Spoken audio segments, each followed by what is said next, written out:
Hi all of you, welcome back guys. இந்த video வந்து ரொம்ப முக்கியமான ஒரு வீடியோ, எல்லாருக்கும் பயனுள்ள ஒரு வீடியோ. சில பேர் இல்லை, பல பேருக்கு இந்த ஒரு பிரச்சனை இருக்குது. ஸோ இதை பற்றி கண்டிப்பாக பேசியே ஆகணும்னு மனசில் வந்து ரொம்ப நாளாக தோணிட்டு இருந்துச்சு. ஸோ அதுக்கான டைம் இப்போ தான் வந்திருக்கு. ஸோ அதனால தான் இப்போ இந்த டாப்பிக்கை பற்றி பேசுகிறேன். ஸோ நீங்கள் டைட்டில் பார்த்துருப்பீங்க, 99% 99% மக்கள் இந்த ஒரு பிரச்சனையில் வந்து மாட்டிகிட்டு இருக்கிறாங்க. என்ன பிரச்சனை அப்படின்னா, எதிர்மறை எண்ணங்கள், நெகட்டிவ் திங்கிங். இது வந்து ஒரே நாள் நமக்கு வந்து நடக்கிறது கிடையாது. இது வந்து ஒரு ஸ்டெப் பை ஸ்டெப் ப்ரொசீஜர். நம்மளில் சில பேர் இருப்போம், எப்படின்னா ஏதாவது ஒரு விஷயம் புதுசாக ட்ரை பண்ணுற மாதிரி இருந்தால் நம்ம டேரெக்டாக இறங்கி ட்ரை பண்ண மாட்டோம். நம்ம கூட இருக்கிற ஃப்ரெண்ட்ஸு, நம்ம பக்கத்து வீட்டுக்காரங்க, யாராவது ஒருத்தர் வந்து இந்த மாதிரி நான் அதை பண்ண போகிறேன்ப்பா அப்படின்பாங்க. அப்போ நம்ம என்ன பண்ணுவோம்? அவங்க பண்ணி முடிக்கட்டும், அவங்க செய்யட்டும், அது எந்த மாதிரி போகுதுன்னு பார்க்கலாம், அது சக்ஸஸ் ஆகுதான்னு பார்க்கலாம், அது ஃபெயிலியர் ஆகுதான்னு பார்க்கலாம். இதில் என்ன ஒரு விஷயம்னா, அவங்களுக்கு சக்ஸஸ் ஆகிடுச்சு அப்படின்னா ஓகே, அப்போ நம்மளுக்கும் சக்ஸஸ் ஆகிடும் அப்படிங்கிற ஒரு மென்டாலிட்டிக்கு வந்துடுறோம். அவங்களுக்கு ஃபெயிலியர் ஆகிடுச்சு அப்படின்னா அவனுக்கு ஃபெயிலியர் ஆகிடுச்சு, அதுதான் எடுத்தவங்க கவுத்துன்னு எதுவும் பண்ணக்கூடாது, அதனால தான் நான் பொறுமையாக இருந்தேன். ஓகே, அவனுக்கு ஃபெயிலியர் ஆகிடுச்சு, எனக்கும் ஃபெயிலியர் ஆகிடும், அந்த ஒரு மைண்ட் செட்டுக்கு வந்துடுறோம். அப்போது ஒரு விஷயம் ஒருத்தருக்கு செட் ஆகும், ஒருத்தருக்கு செட் ஆகாது. அவங்களுக்கு உண்மையிலே செட் ஆகாமல் இருக்கலாம், ஆனால் நமக்கு செட் ஆகும். அவனுக்கு செட் ஆகாதுன்னு சொல்லிட்டு நம்மளுக்கும் செட் ஆகுதுன்னு நாமளே ஃபிக்ஸ் பண்ணிக்கிறோம். அவனுக்கு செட் ஆகுதுன்னு சொல்லிட்டு அதே விஷயத்த நாமளும் ட்ரை பண்ணுவோம், ஆனால் நமக்கு ஃபெயிலியராக போயிடும். இந்த மாதிரி எல்லாருமே லைஃப்பில் ஏதாச்சும் ஒரு விஷயத்தில் பாதிக்கப்பட்டிருப்பீங்க. அவங்களுக்கு அவங்க பண்ணும்போது ஒர்க் அவுட் ஆகுது, நான் பண்ணால் மட்டும் ஒர்க் அவுட் ஆக மாட்டேங்குது, அது எப்படி திமிங்கலாம் அப்படின்னு நமக்கே நிறைய நேரங்களில் தோணி இருக்கும். கரெக்டாக? ஸோ இதுதான் வந்துட்டு நெகட்டிவ் திங்கிங்கிறது. நம்ம மனசில் வரக்கூடிய எல்லாமே வந்துட்டு ஒரு நெகட்டிவ் திங்கிங் சொல்லி நாமளே நினச்சிட்ருக்குறோம். எல்லாமே அப்படி கிடையாது. சில நேரங்களில் நம்மளுடைய பயம் தான் வந்து நம்மளை அப்படியே வெளிக்காட்டும். பயம், இது நம்ம பண்ணால் என்ன ஆகுமோ, நம்மளை சொசைட்டி என்ன நினைப்பாங்களோ, ஒருவேளை இதை நான் செஞ்சு ஃபெயிலியர் ஆகிட்டா, ஒருவேளை இதை செஞ்சு எனக்கு லாஸ் ஆகிடுச்சுன்னா யார் பொறுப்பு ஏற்றுக்குவா? யாருமே நமக்காக நிற்க மாட்டாங்க. அந்த ஒரு பயம் வந்து மனசுக்குள்ளார ஆழமாக பதிஞ்சிருச்சு. இந்த மாதிரி நெகட்டிவ் திங்கிங் வந்து எல்லாருக்குமே பிறக்கும் போதே வராது. கடந்த காலத்தில் நடந்த அசிங்கங்கள், அவமானங்கள், தோல்வி பயங்கள், தோல்விகள், இது மாதிரி நிறைய விஷயம் வந்துட்டு ரிப்பீட்டடாக வாழ்க்கையில் நடந்து நானா இப்படி தான், என் வாழ்க்கையில் இப்படி தான் நடக்கும், நான் இதை ட்ரை பண்ணாலும் எனக்கு இந்த மாதிரி தான் ஆகும்னு சொல்லிட்டு நம்மளை நாமளே ஒரு ஓரத்தில் உட்கார வச்சுக்கிறோம். இல்லைப்பா, எனக்கெல்லாம் அது செட் ஆகாது, நான் தான் அதை பண்ண மாட்டேன். அது ஓப்பனாக நம்மளே வந்து நமக்கு அதை வந்து முடிவு எடுத்துக்கிறோம். நமக்கு இது செட் ஆகாது, இது வேணாம், இதெல்லாம் அவங்களுக்கு தான் செட் ஆகும், நமக்கு இதெல்லாம் செட் ஆகாது, என்னோடய லிமிட் என்னென்னு எனக்கு தெரியும், நான் இதை கிராஸ் பண்ணி வரமாட்டேன். அது ஒரு பவுண்ட்ரி செட் பண்ணிவிட்டு அந்த பவுண்ட்ரிக்குள்ளாரையே உட்காந்துட்டு இருக்கிறது. சில நேரங்களில் சில விஷயம் வந்துட்டு சில பேருக்கு செட் ஆகாது தான். அதுக்காக எல்லா நேரத்துலையுமே எதுவுமே செட் ஆகாதுங்கிறது வந்து யாருக்குமே பொருந்தாது. ஒரு 2 பேர் எடுத்துக்கோங்களேன், 2 பேருக்கும் ஒரே மாதிரியே பிரச்சனை வருது. ஒருத்தர் என்ன பண்ணுறாருன்னா, எனக்கு இந்த பிரச்சனை வந்துடுச்சு, உட்காந்து பயங்கரமாக மென்டலி டிஸ்டர்ப் ஆகுறாரு, ஸ்ட்ரெஸ் ஆகுறாரு, டிப்ரெஷன் ஆகுறாரு, அப்படியே மனசு உடைஞ்சு உக்காந்துடுறாரு.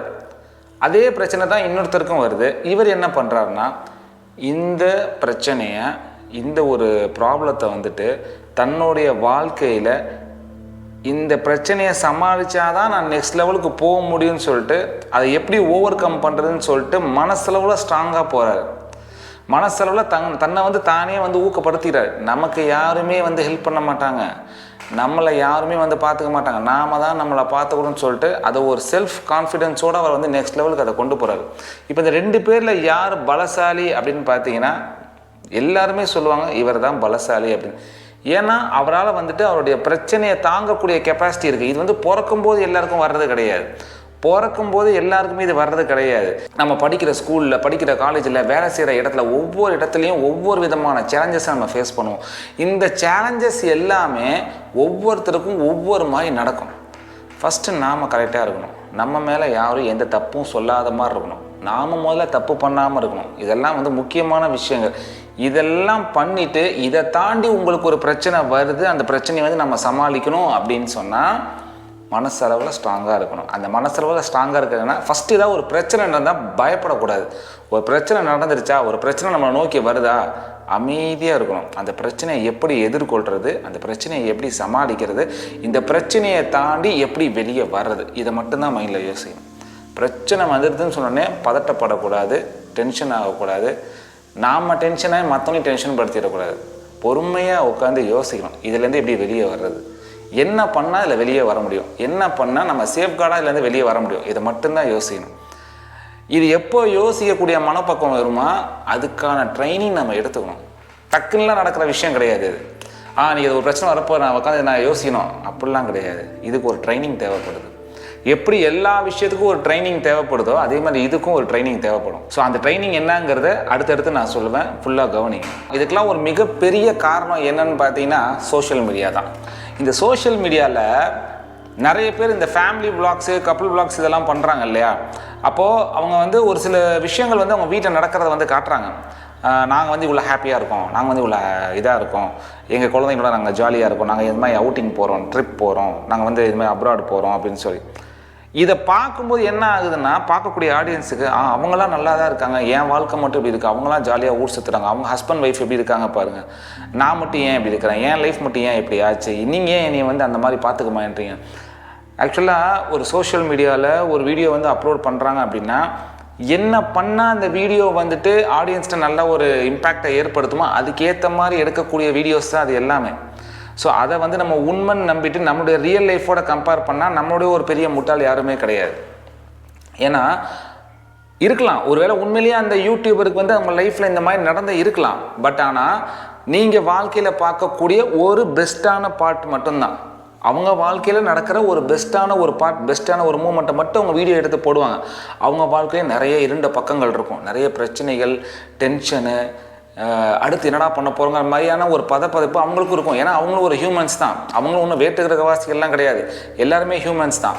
பட் ஆனால் நாம் அதை மட்டும் எடுத்துக்கிட்டு அவங்க லைஃப் ஃபுல்லாகவுமே இப்படி தான் இருக்குன்னு சொல்லி நாமளாகவே வந்து அந்த முடிவுக்கு வரக்கூடாது. ஏன்னா ஒரு வீடியோவை பார்த்துட்டு நம்ம வந்து அவங்க லைஃபே அப்படி தான் இருக்குன்னு சொல்லி அந்த முடிவு வரக்கூடாது. சில பேருக்கு சில காலங்கள்லேயே வந்துட்டு மேலே வருவாங்க. ஒன்றும் இல்லை, ஒரு மரத்தையே எக்ஸாம்பிளாக வச்சுக்கலாம். எல்லாமே மரம் தான், ஆலமரமும் மரம் தான், மாங்காய் மரமும் மரம் தான், சாதாரண ஒரு முருங்கைக்கீரை மரமும் மரம் தான். முருங்கைக்கீரை மரம் வந்து டக்குன்னு வளர்ந்துடும், ஆனால் ஆலமரம் வளர்றது வந்து லேட்டாக வளரும், வளர்ந்தாலும் நல்லா ஸ்ட்ராங்காக இருக்கும். அதே மாதிரி தான் ஒரு சில பேருடைய லைஃப் பார்த்தீங்கன்னா டக்குன்னு குரோ ஆகும், ஒரு சில பேரோட லைஃப் வந்து ஸ்லோவாக குரோ ஆகும். இது ஒரு வருஷம் எடுக்குதுன்னா இது ஒரு 10 வருஷம் எடுக்கும். ஆனால் அவனுக்கு மட்டும் ஒரு வருஷத்துக்கு நடந்துச்சு, எனக்கு ஏன் நடக்கலன்னு சொல்லிட்டு அந்த மாதிரி வந்துட்டு இதில் தான் வந்து பிரச்சனையே ஆரம்பிக்குது. அவங்கவுங்களுக்குன்னு ஒரு டைம் இருக்குது, ஒவ்வொருத்தருக்குமே ஒரு டைம் இருக்குது. அந்த டைம் வரும்போது உங்களுடைய வளர்ச்சியை யாராலையும் தடுக்கவே முடியாது. ஓகேங்களா, உங்கள் வளர்ச்சியை யாராலையும் தடுக்க முடியாது. ஆனால் ஒரு விஷயம் மட்டும் மைண்டில் வச்சுக்கணும், ரொம்ப முக்கியமான விஷயம் சொல்கிறேன். உங்கள் மேலே தப்பு இல்லாத மாதிரி நீங்கள் பார்த்துக்கணும். நீங்கள் யாருக்கும் அநியாயமோ அநீதியோ செஞ்சிடக்கூடாது. ஏன்னா இதெல்லாம் சொல்லும்போது கர்மாவை பற்றியும் நம்ம சொல்லணும். கர்மா இஸ் எ பூமரங். ஓகேங்களா, நான் அடுத்தடுத்து வரக்கூடிய எல்லா வீடியோஸ்லையும் இந்த ஒரு விஷயத்தை நான் ரிமைண்ட் பண்ணுவேன். நீங்கள் 40 வயசுக்குள்ளார, இப்போ நான் இந்த வீடியோவை பார்க்குறவங்க யாராவது 40 வயசுக்குள்ளார இருக்கீங்க அப்படின்னா ரொம்ப ஜாக்கிரதையாக இருங்க, ரொம்ப கேர்ஃபுல்லாக இருங்க. உங்களுக்கு நீங்களே ஒழுக்கமாக இருக்கிறது எப்படிங்கிறத நீங்களே பார்த்து பண்ணுங்கள். ஏன்னா இன்றைக்கி வந்து யாருமே யாரையுமே வந்து கட்டுப்படுத்த முடியாது. அப்பா அம்மா பேச்சை பையன் கேட்குறது கிடையாது, ஒய்ஃப் பேச்சை புருஷன் கேட்குறது கிடையாது, புருஷன் பேச்சை ஒய்ஃப் கேட்குறது கிடையாது, குழந்தைங்க பேச்சை வந்து பேரண்ட்ஸும் கேட்குறது கிடையாது, பேரண்ட்ஸ் பேச்சை குழந்தைங்களும் கேட்க கிடையாது. ஸோ நம்மளுக்கு நாம் தான் செல்ஃப் ரெஸ்பான்சிபிலிட்டி. என் லைஃப்பில் எனக்கும் சரி, என்னை சுற்றி இருக்கக்கூடிய சரௌண்டிங்ஸில் இருக்கிறவங்களுக்கும் சரி, நான் ஒரு விஷயம் காமனாக கவனித்தேன். அவங்க என்ன லைஃப்பில் பண்ணுறாங்களோ பிற்காலத்தில் அவங்களுக்கு அதுதான் நடக்குது. சில பேருக்கு 1 வருஷத்தில் நடக்கும், சில பேருக்கு 10 வருஷம் கழித்து நடக்கும், சில பேருக்கு 2 வருஷம் கழித்து நடக்கும். ஆனால் கண்டிப்பாக நடக்கும், டெஃபினட்டாக நடக்கும். நீங்கள் என்ன பண்ணுறீங்களோ அதுதான் நடக்கும். நீங்கள் மற்றவங்களுக்கு என்ன பண்ணுறீங்களோ அதுதான் திரும்ப உங்கள் லைஃப்பில் நடக்கும். 40 வயசுக்குள்ளார நீங்கள் எப்படி வாழ்கிறீங்களோ அதை பொறுத்து தான் 40 வயசுக்கு அப்புறம் இருக்கக்கூடிய உங்களுடைய வாழ்க்கை அமையும். ஓகேவா, நம்ம 40 வயசுக்குள்ளே நம்ம ஒரு கட்டுப்பாடோட ஒழுக்கத்தோட ஒழுங்காக மற்றவங்களுக்கு பிரயோஜனப்படுற மாதிரி இந்த மாதிரி ஒரு வாழ்க்கையை நம்ம வாழ்ந்தோம் அப்படின்னு சொன்னால் 40 வயசுக்கு அப்புறம் நாம் ஒரு கட்டத்தில் பலவீனமாகும். அதுதான் அந்த 40 வயசுக்கு அப்புறம். 40 வயசுக்கு வரைக்கும் இருக்கக்கூடிய அந்த ஒரு தெம்பும் அந்த உற்சாகமும் அந்த ஆரோக்கியமும் 40 வயசை கடக்கும்போது கொஞ்சம் கொஞ்சமாக இழந்துக்கிட்டே வருவோம். இப்போ நிறைய பேருக்கு 25 வயசுலாம் ஹார்ட் அட்டாக் வருது, சின்ன வயசுலலாம் என்னென்னமோ ப்ராப்ளம் வருது, டக்குன்னு திடீர்னு வந்து இறந்து போகிறாங்க. யாருக்குமே இங்கே கேரண்டி கிடையாது, யாருமே நம்ம மேலே அக்கறைப்படுறவங்க கிடையாது, யாருமே நமக்கு வந்து ஒரு நல்ல ஹேபிட்டோ இல்லை ஒரு நல்ல ஒரு விஷயமோ வந்துட்டு சொல்லி கொடுக்கறதுக்கான ஆட்கள்லாம் ரொம்ப கம்மி. ஓகேங்களா? ஸோ நம்மளுக்கு நாம் தான் வந்து பாதுகாவலன். நாம் கரெக்டாக இருந்தோம்னா போதும். இப்பவும் சொல்கிறேன், எல்லாமே நம்மளை கெடுக்க தான் பார்ப்பாங்களே தவிர யாருமே வந்து நமக்கு நல்லது பண்ணணும்னு நினைக்கிற ஆட்கள் ரொம்ப ரொம்ப குறையும். பேரண்ட்ஸை தவிர வேறு யாரையுமே நம்மளால் சொல்ல முடியாது. இன்றைக்கி அப்படிப்பட்ட ஒரு காலத்தில் நம்ம வாழ்ந்துட்டுருக்குறோம். ஸோ இந்த ஒரு விஷயத்தை ரொம்ப மனசில் கரெக்டாக வச்சுக்கோங்க. நாம் வந்துட்டு நம்ம லைஃப் நல்லா இருக்கணும்னா முதல்ல நாம் ஒழுக்கமாக இருக்கணும், நாம் கரெக்டாக இருக்கணும், நாம் நேர்மையாக இருக்கணும். மற்றவங்களுக்கு நம்மளால் எந்த விதமான பிரச்சனையோ அநீதிகளோ வரக்கூடாது. அதுக்கேற்ற மாதிரி நம்ம கரெக்டாக இருக்கணும். கொஞ்ச நேரத்துக்கு முன்னாடி நான் சொன்னேன் இல்லையா, சின்ன சின்ன ஹேபிட்ஸை வந்து மாற்றுறது மூலியமாக நம்ம லைஃப்பில் மிகப்பெரிய மாற்றங்களை வந்து நம்ம வந்து உண்டாக்கலாம். உதாரணத்துக்கு சொல்லணும்னா, காலங்காத்தால் சீக்கிரமாக எந்திரிக்கிறது, நல்ல ஹெல்த்தியான ஃபுட்ஸ், சத்தான உணவுகள் சாப்பிட்றது, அப்புறம் வந்து தியானம் பண்ணுறது, உடற்பயிற்சி, எக்ஸசைஸ், வாக்கிங்கோ ஜாகிங்கோ உங்களுக்கு என்ன பிடிக்குதோ அதை பண்ணுங்கள். இல்லை வந்து மெடிடேஷன் பண்ணுறது பிடிக்குமா அதை பண்ணுங்கள். காலங்காலத்தில் முதல்ல சீக்கிரமாக எந்திரிங்க, 5 மணிக்கு எந்திரிங்க. நீங்கள் எந்திரிச்சு பாருங்கள், உங்கள் லைஃப் எப்படி மாறுதுன்னு மட்டும் பாருங்கள். இவ்வளோ நாள் உங்கள் இஷ்டப்படி நீங்கள் எந்திரிச்சிருப்பீங்க. இப்போ எனக்கு வந்து காலேஜ் வந்துட்டு ஒரு 8 மணி 9 மணிக்கு நான் போகணும் அப்படின்னா அதுக்கேற்ற மாதிரி எந்திரிப்பீங்க. ஆனால் இந்த காலேஜ் முடிச்சு இந்த வேலைக்கு போகிறவங்க, வேலைக்காக வெயிட் பண்ணிட்டுருக்கவங்களை கேட்டு பாருங்களேன், தூங்கிட்டே இருப்பாங்க. எல்லாத்துக்குமே நிறைய பேர் நீங்கள் இந்த ஒரு விஷயத்த பண்ணுறதா இருக்கிறீங்க. நீங்கள் 3 விஷயத்தை மட்டும் மாற்றி பாருங்கள். காலையில் சீக்கிரமாக எழுந்திரிங்க. எந்திரிச்சதுக்கப்புறம் ஒன்று வாக்கிங்கோ இல்லை ஜாக்கிங்கோ இல்லை மெடிடேஷனோ ஏதாவது ஒன்று, ஆனால் ஆக்டிவாக சுறுசுறுப்பாக இருக்கிற மாதிரி ஏதாவது ஒரு விஷயத்த பண்ணுங்கள். 2 ஆயிடுச்சா? 3வது சத்தான பொருட்களாக சாப்பிட்றது. சத்தான பொருட்கள்லாம் ஒன்று நீங்கள் வந்து ரொம்ப செலவு பண்ணிலாம் எதுவும் பண்ண வேணாம். 5 ரூபா கீரை இருக்குது பார்த்தீங்களா, அது சத்தான பொருள் தான். காய்கறி இருக்குது பார்த்தீங்களா, அது சத்தான பொருள் தான். இதை சாப்பிட்டாலே போதும். ஸோ ஒரு பக்கம் உங்களுடைய ஹெல்த்து வந்துட்டு இம்ப்ரூவ் ஆகும். இன்னொரு பக்கம் நீங்கள் காலங்காலத்தில் வேகமாக எந்திரிக்கும் போது அந்த மூளை வந்து ஃப்ரெஷ்ஷாக இருக்கும். அந்த மூளை ஃப்ரெஷ்ஷாக இருக்கும்போது அந்த உடலுக்கு வந்துட்டு நீங்கள் ஒரு எக்ஸசைஸ் கொடுக்குறீங்க பார்த்தீங்களா, வாக்கிங் ஜாகிங் மெடிடேஷன் இதெல்லாம் பண்ணும்போது அந்த உடல் வந்து இன்னும் ஆரோக்கியமாக இருக்கும். ஸோ இப்படி எல்லாமே உங்களை சுற்றி இருக்கக்கூடியது எல்லாத்தையும் வந்து ஃபஸ்ட்டு உங்களை நீங்கள் செல்ஃபாக ப்ரிப்பேர் பண்ணுறீங்க. நான் வந்து சோம்பேறி கிடையாது, நான் வந்து சுறுசுறுப்பாக இருக்கக்கூடியவன், சுறுசுறுப்பாக ஆக்டிவாக இருக்கக்கூடியவன். அது ஒரு தனி வைப். இது வந்து என்னென்னா இன்றைக்கி நிறைய பேர்கிட்ட குறைஞ்சிக்கிட்டே வருது. நீங்கள் காலங்கத்தில் எழுந்துச்சி போய் பாருங்களேன், அந்த எல்லா ஊர்லேயுமே நடக்கும். ஒரு ஊரில் மட்டும் சொல்ல, எல்லா ஊர்லேயுமே இது நடக்கும். காலங்காலத்தில் இந்த வாக்கிங் ஜாக்கிங் போகிறவங்களாம் பாருங்களேன், வயசானவங்க மட்டும்தான் அதிகமாக போவாங்களே தவிர சின்ன வயசுக்காரங்க யாருமே போக மாட்டாங்க. ஏன்னா அவங்களுக்கு தெரியும். அதனால தான் வயசானவங்க இன்றைக்கி வரைக்கும் ஆரோக்கியமாக ஓரளவுக்கு இருக்காங்கன்னா அவங்க காலங்காலத்தில் அவங்க பண்ணக்கூடிய அந்த ஒரு வாக்கிங் ஜாக்கிங் தான். ஆனால் இப்போது நீங்கள் அதையும் மீறி யாரையாவது வாக்கிங் ஜாக்கிங் பண்ணுறவங்க பார்த்தீங்கன்னா ஏதாவது ஒரு தேவை இருக்கும், அதனால தான் அதை பண்ணுவாங்க. ஃபார் எக்ஸாம்பிள், அவங்க ஏதாவது வந்து ஸ்போர்ட்ஸில் ஏதாவது அச்சீவ் பண்ணணும்னு நினைப்பாங்க. இல்லை ரொம்ப பெல்லி அதிகமாக இருக்குது, எனக்கு வந்து தொப்பு அதிகமாக இருக்குது, அந்த தொப்பையை குறைக்கணும் அப்படிங்கிறதுக்காக வந்து சில பேர் பண்ணுவாங்க. பட் ஆனால் யாருமே என்னுடைய உடம்பு ஆரோக்கியமாக இருக்கும் அதுக்காக நான் இதை பண்ணுறேன்னு சொல்லி யாருமே இப்போ வந்து பண்ணுறது கிடையாது. ஏன்னா ஜென்ரேஷன் மாறிக்கிட்டே வருது. அதுதான் ரொம்ப டேஞ்சர். இதுதான் ரொம்ப ரொம்ப டேஞ்சர். அதுதான் நான் ஆரம்பத்திலே சொன்னேன், 40 வயசுக்குள்ளே நீங்கள் என்ன விதைக்கிறீங்களோ அதுதான் 40 வயசுக்கு அப்புறம் மரமாக மாறி உங்கள் வாழ்க்கையை தீர்மானிக்கும். ரொம்ப முக்கியம், ரொம்ப கேர்ஃபுல்லாக இருக்கணும். ரொம்ப எல்லை மீறி போயிட்டுருக்கு இன்றைக்கி ஜென்ரேஷனை. சரிங்களா? அது எப்படி சொன்னால் உங்களுக்கு புரியும் எனக்கு தெரில. உங்களுக்கு தெரியாதது ஒன்றும் இல்லை. ஆனால் நான் சொன்ன ஒரு விஷயம் கரெக்டு. நம்ம முதல்ல யாராவது ஒருத்தர் பேச்சு நம்ம கேட்குறோமா, நீங்களே யோசிச்சு பாருங்களேன். இப்போ என்னை எடுத்துக்கங்க, நான் கேட்க மாட்டேன். எனக்கு எங்கள் அம்மா அப்பா சொல்கிறாங்கன்னா நான் கேட்பேன், எல்லாம் ஓகே தான், ஓரளவுக்காவது கேட்பேன். ஆனால் இப்போ நான் வந்து ஒத்துக்கிட்டேன், நான் வந்து ஓப்பனாக ஒத்துக்கிறேன், நான் வந்து பொய்யெல்லாம் சொல்ல. ஸோ எல்லாருமே அப்படி தான். எனக்கு தெரியும் என்ன பண்ணணும்னு, எனக்கு தெரியும். எல்லாருமே இப்படி தானே சொல்கிறோம். எனக்கு வந்து நான் என் லைஃப்பில் என்ன பண்ணுங்கிறது எனக்கு தெரியும். எனக்கு எது சரி தப்புன்னு நீ சொல்லி கொடுக்காது. அந்த ஒரு ஆட்டிடியூடு, அந்த ஒரு இது வந்துட்டு எல்லாம் எனக்கு தெரியும், நீ உன் வேலையை பாரு அப்படின்னு நம்ம சொல்கிறோமா இல்லையா? அதுதான் அங்கே தான் பிரச்சனையே ஆரம்பிக்குது. அங்கே தான் நிறைய பேரோட லைஃப் வந்துட்டு கேள்விக்குறி ஆகுது. இதெல்லாம் என் லைஃப்பில், என்னை சுற்றி இருக்கிறவங்களோட லைஃப்பில் நான் பார்த்த விஷயங்கள். ஏன்னா நம்ம கண்ணு முன்னாடியே நமக்கு வந்து நல்லா இருக்கிற ஒருத்தர் வந்து அழிஞ்சு போகிறாங்க, அவங்களோட லைஃப் இப்படி ஆகுதுங்கிறப்போ நமக்கே ஒரு மாதிரி ஆகும். ஸோ இதுக்கப்புறம் யாரும் அந்த மாதிரி ஆகிடக்கூடாதுன்னு தான் உங்களுக்கு வந்து நான் திரும்ப திரும்ப சொல்கிறேன். உங்களுக்குள்ளார ஏதாவது ஒரு சில ஒரு கெட்ட எண்ணங்களோ கெட்ட பழக்க வழக்கங்களோ ஏதாவது இருக்கும். இன்றைக்கி இருக்கிற காலகட்டத்தில் இல்லாமல் இருக்கிறது தான் ஆச்சரியம். இருக்கும். பட் ஆனால் எல்லாத்துக்கும் ஒரு ரெமெடி இருக்குது, எல்லாத்துக்குமே ஒரு சொல்யூஷன் இருக்குது. நான் அதனால தான் திரும்ப திரும்ப சொல்கிறேன், 40 வயசுக்குள்ளார நீங்கள் என்ன பண்ணுறீங்களோ அதுதான் திரும்ப நடக்கும். இப்போ நீங்கள் ஒன்றும் இல்லை, உங்ககிட்ட இருக்கிற ஒரு கெட்ட பழக்கம், உங்ககிட்ட ஒரு தவறான ஒரு விஷயம் இருக்குது, இதை வந்து வீட்டில் இருக்க யார்கிட்டையுமே சொல்ல முடியாது. அப்பா அம்மாட்ட சொல்ல முடியாது, ஒய்ஃப் கிட்ட சொல்ல முடியாது, குழந்தைகள்கிட்ட சொல்ல முடியாது, ஃப்ரெண்ட்ஸுங்கள்கிட்ட கூட சொல்ல முடியாது.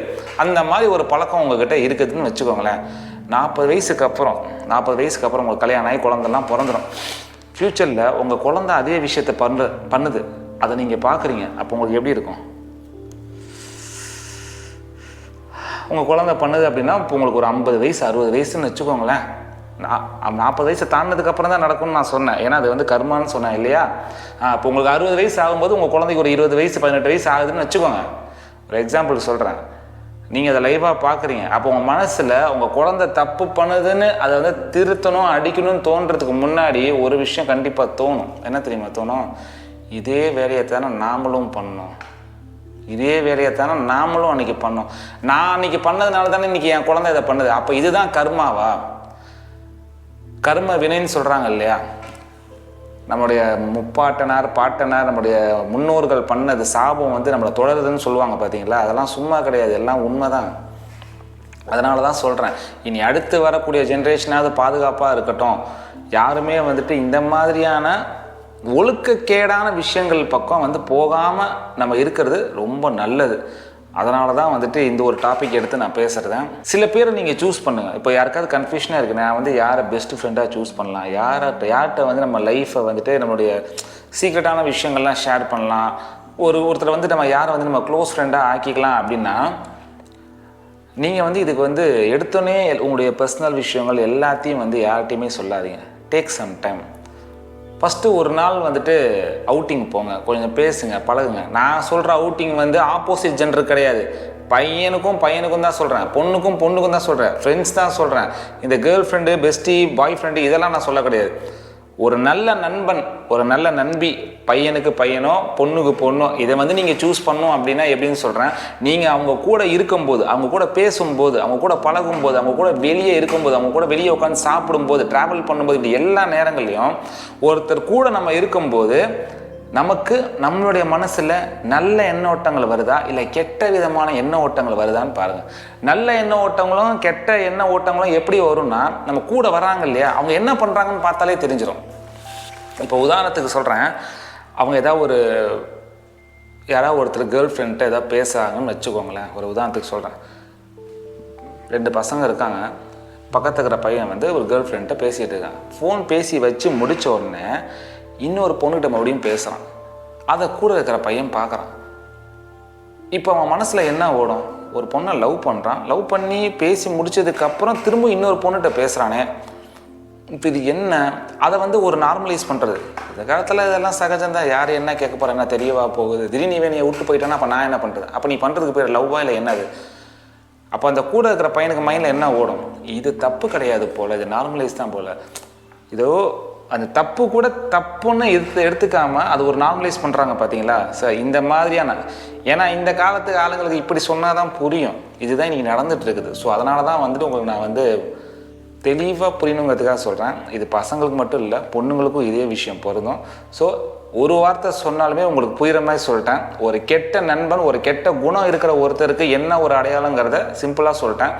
இந்த மாதிரி நிறைய விஷயங்களில் பொருந்தும். தான் பண்ணுற தப்பு கூட அது தப்புன்னு புரிஞ்சிக்காமல் எடுத்துக்காமல் அதை நார்மலைஸ் பண்ணுறாங்க பார்த்தீங்களா? இந்த மாதிரி ஆட்கள் தான் ரொம்ப டேஞ்சர்.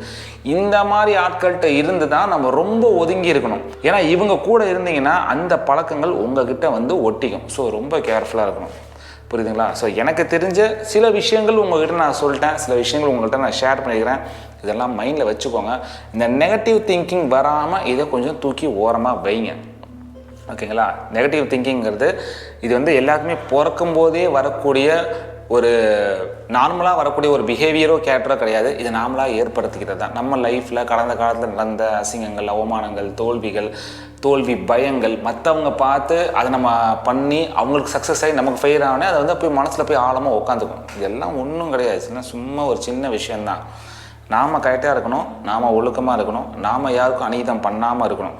இதெல்லாம் பண்ணிவிட்டு நீங்கள் உங்கள் லைஃப்பை நோக்கி போயிட்டே இருங்க. நான் சொன்ன 3 விஷயத்தை ஃபாலோ பண்ணுங்கள். காலங்காலத்தில் சீக்கிரமாக எழுந்திரிங்க, ஹெல்த்தியான ஃபுட் சாப்பிடுங்க, அப்புறம் வாக்கிங்கோ ஜாக்கிங்கோ இல்லை மெடிடேஷனோ ஏதோ ஒன்று எக்ஸசைஸோ இதை வந்து நீங்கள் பண்ணிக்கிட்டே வாங்க.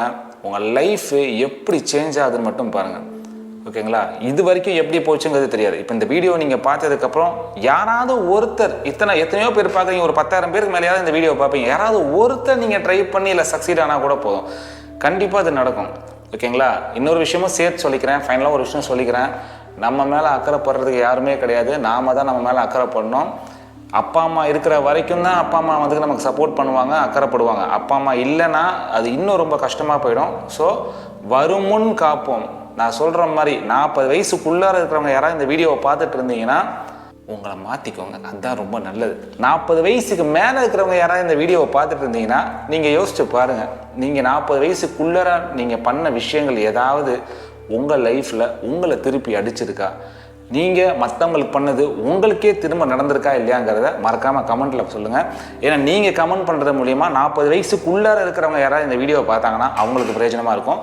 அண்ட் கைஸ், இந்த மாதிரி கண்டென்ட் உங்களுக்கு ரொம்ப பிடிச்சிருக்கு, நம்ம சேனலில் தொடர்ந்து போகணும்னு நினச்சிங்கன்னா மறக்காமல் அதையும் கமெண்ட்டில் சொல்லுங்கள். அடுத்த வீடியோவில் சந்திப்போம். பாய்.